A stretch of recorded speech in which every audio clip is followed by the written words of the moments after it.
Good afternoon and welcome to Perth Airport's Terminal 3 and Terminal 4, exclusive home of all Qantas, QantasLink and technically Air North, both domestic and international services here in Perth these days. Anyway, it's a very special day in Australian aviation, especially for our national carrier Qantas. We're here to document the arrival and hopefully the departure of the first ever commercial inaugural Qantas Airbus A321 XLR flight. It's coming in from Sydney, about a 5-hour flight. It's due to arrive in about little under an hour. Fortunately, I really wanted to be on board today's return service to Sydney, but yeah, a number of factors mean unfortunately I can't be on board.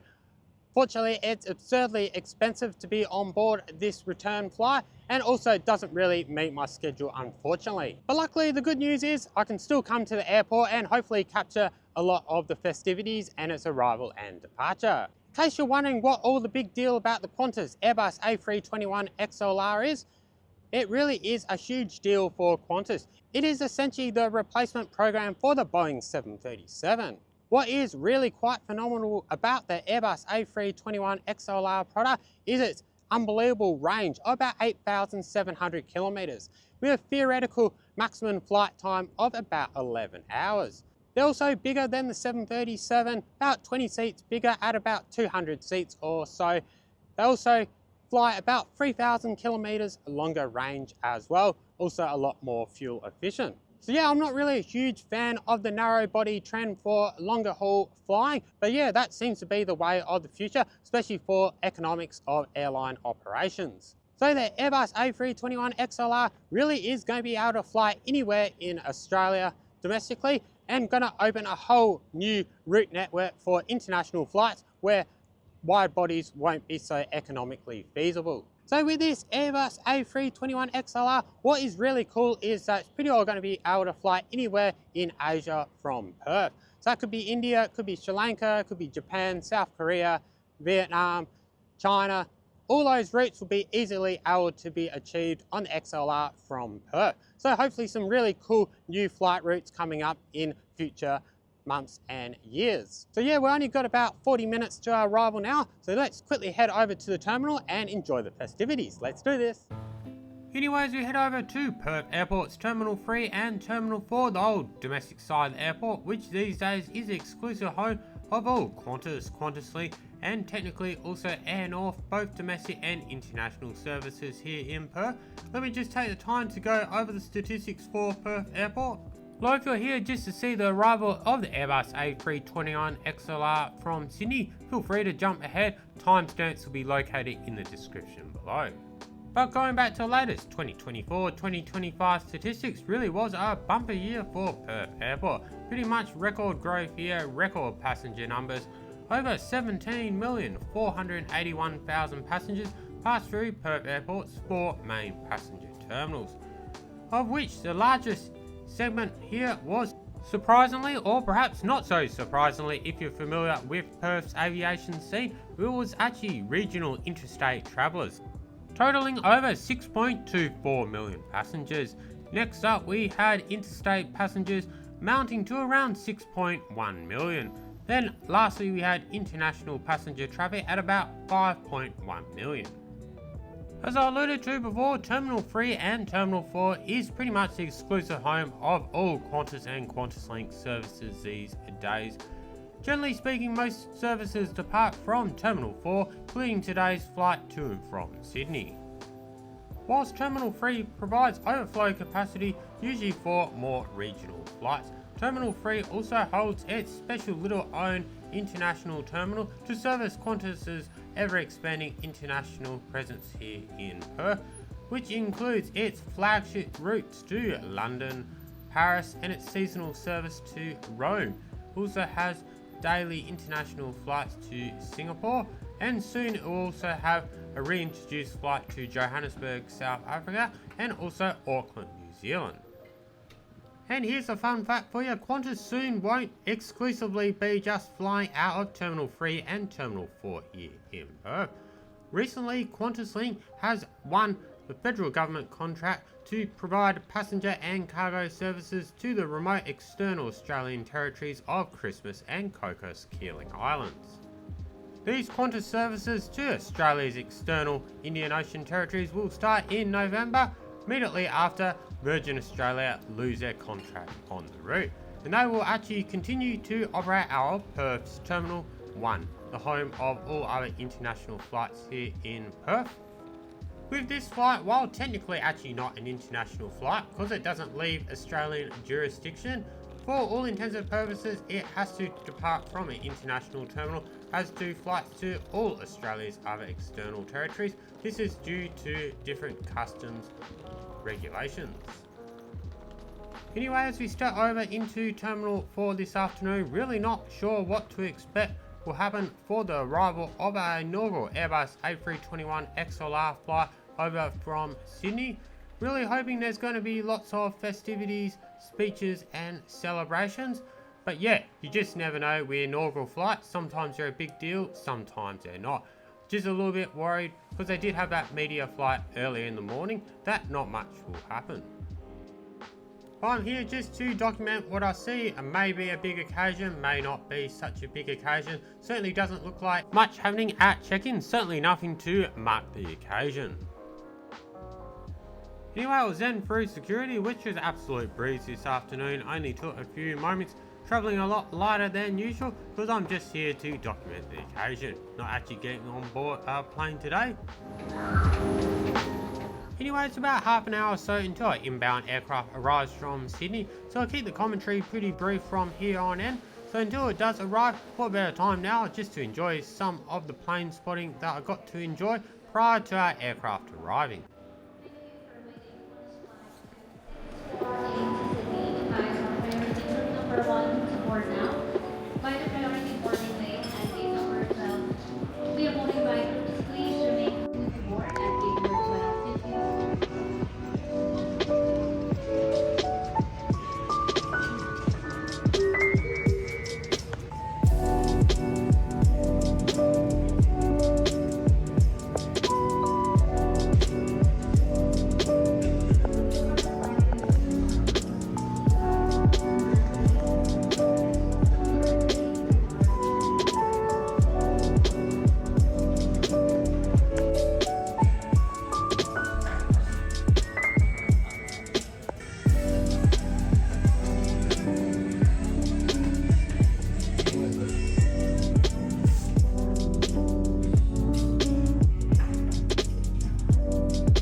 Just like that, our first ever passenger commercial flight from Sydney on the Airbus A321 XLR, registered as Victor Hotel Oscar Golf Bravo, is about to make its arrival into Perth. Unfortunately, I couldn't get the best view of it as the outdoor viewing deck is currently closed for renovations.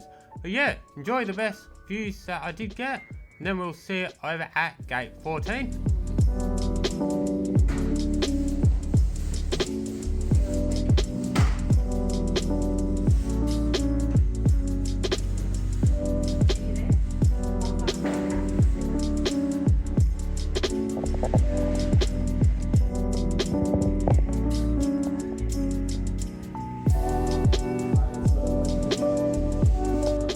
And just like that, we can see our very cool transnuser Airbus A320 taking off for Denpasar, Bali.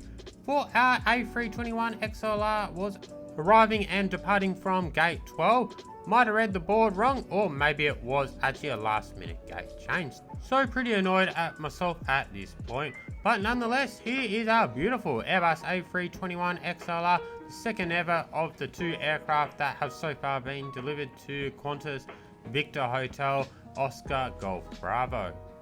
If you look up this aircraft's registration, you might be confused to learn it actually used to be a Boeing 767, first delivered to Qantas in 1988 and continued flying through to 2011. These days, the registration's been resurrected for the second ever delivery of the A321 XLR to Qantas, built in Hamburg, Germany, only about 2 months or so ago, first delivered to Qantas directly in August 2025. Anyway, on to the festivities and celebrations to mark the arrival of this aircraft into Perth and its subsequent departure. Long story short, there was practically next to nothing to mark the occasion, which was a huge disappointment in my opinion. Sure, there was plenty of people here to take photos of this beautiful new aircraft. Some even took videos of its arrivals. But apart from that, there was no speeches. There might have been some Qantas representatives there taking photos. Yeah, really was not much happening at all. Did hear from a member of my Discord server that passengers may have got A321 special branded lanyards on their way onto the plane, but apart from that, there didn't seem to be any real goodies being handed out either. Unfortunately, I was strapped for time and I had to leave the airport vicinity by 2:45 PM at absolute latest. This aircraft is departing supposedly at 2:35, so if all goes well, I'll be able to see its pushback and departure out of Perth. But yeah, if it's running late, I'm going to have to leave.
And unfortunately, as you can see, boarding is announced well behind schedule, and at this point I've got no other choice but to leave.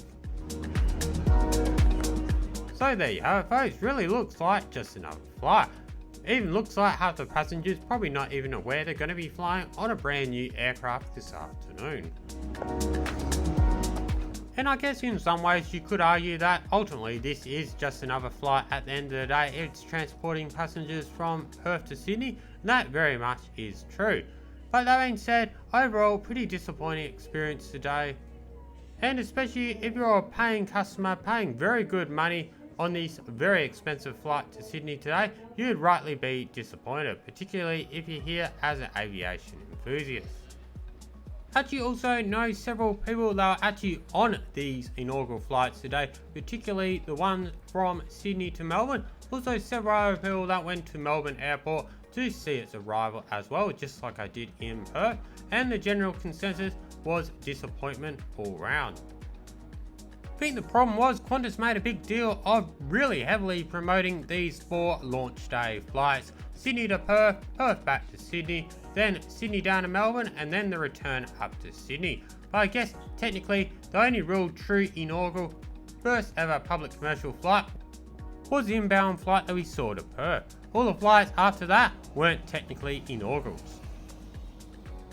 And then also Qantas put a special invite only industry and media flight on just before these flights took off. That really stole all the limelight. That's where Qantas really went out to promote the brand new Airbus A321 XLR, and hence leaving many members of the public, aviation enthusiasts, those there to mark the occasion either on board or at the airport, feeling a little bit let down, and I guess left out to celebrating this very special occasion for the national carrier of Australia. So that's just my assessment of the occasion, not as an actual passenger however. So if you were a passenger on board one of these very special launch flights today, let us know how you found the experience, or even if you just attended Melbourne, Sydney or Perth airports to try and take in the festivities. Let us know in the comments down below how you thought the experience panned out. But from here at Perth Airport, thanks so much for watching this very much impromptu video covering the A321 XLR inaugural flight into Perth. But until next one, safe travels wherever that might take you.